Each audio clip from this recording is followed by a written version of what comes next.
ka man nagpatingin sa dinala ko?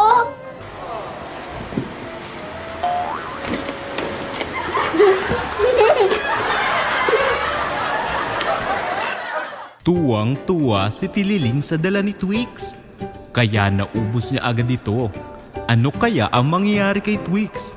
Uhaw na uhaw siya. Makakapasok pa kaya siya para makainom? Abangan!